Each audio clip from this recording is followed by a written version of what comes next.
Post-Marcos, the trend among public sector enterprises have been towards privatization, allowing private sector to participate more in business, and government should do more, concentrate on regulation. Now with this impending merger, talks about LPP-DPP merger, they would, if ever the deal pushes through, it would create the country's second largest bank. So does this constitute a policy reversal? In a way, like at least in the banking sector, we see government stepping in, providing function that traditionally they try to limit their participation. And you made mention that if ever the deal pushes through, this will be too big to fail. So if the DPP deal pushes through, and they were able to address all the concerns about it, and in the event at some time in the future crisis broke out, unfortunately not, and then the surviving of the LDP was not able to weather it, would we see government stepping in to bail out the LDP with all the costs attended to it? Thank you.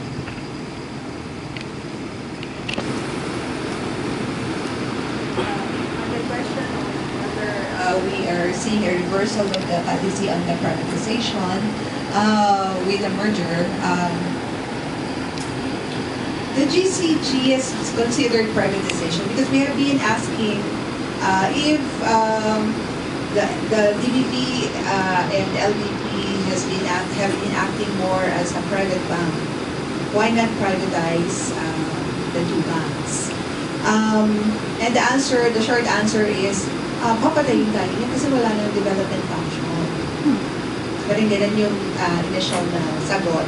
So parang ang ano doon, privatization for the GFIs is not an option at that point when they recommended the merger. Basically because the two banks have been acting less like private banks already. You privatize in order to improve efficiency, and they have been efficient in their own right. So there is no need for privatization anymore. Because privatization is not only the sale of stocks or assets to the private sector, it could also be inviting the private sector characteristics in running organizations. So in that sense, the decision mode was not to privatize. On your question on the reversal, I don't think there is a reversal. It's just that the government has been thinking on how to optimize its presence in a privately dominated sector. Basically to promote the development dimension of the mandate of the banks. The two banks have been there, and the private banks have not panicked. So I don't think that the merger, if it pushes through, will crowd the private sector and unduly compete in the arena. Because they have been there. Personally, my take is that there should be no merger because they have been doing well coexisting with the other banks. So why merge? But then I'm still looking at their reasons for the merger. With regard to the undue competition, as I mentioned, they have been competing with the private sector, and the private banks have not competed. So I don't think there would be undue competition. There would be undue competition because they are prepping the second rank universal bank in the ASEAN market.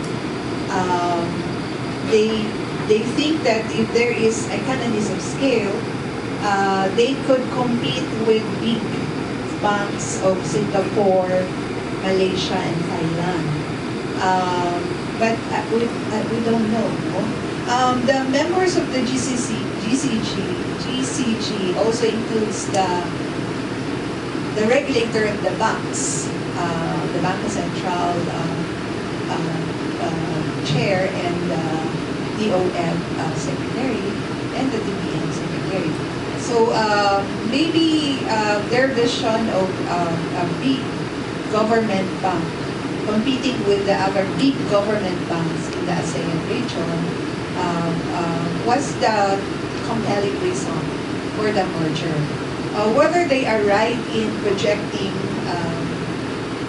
a good competitor in the ASEAN or not, we'll still see. But then the merger is still in limbo, basically because the new president may not like the merger. Because of the fears that the merger will unduly relegate the development function for the farmers, fisher folks, small and medium enterprises to the background. But we'll see, because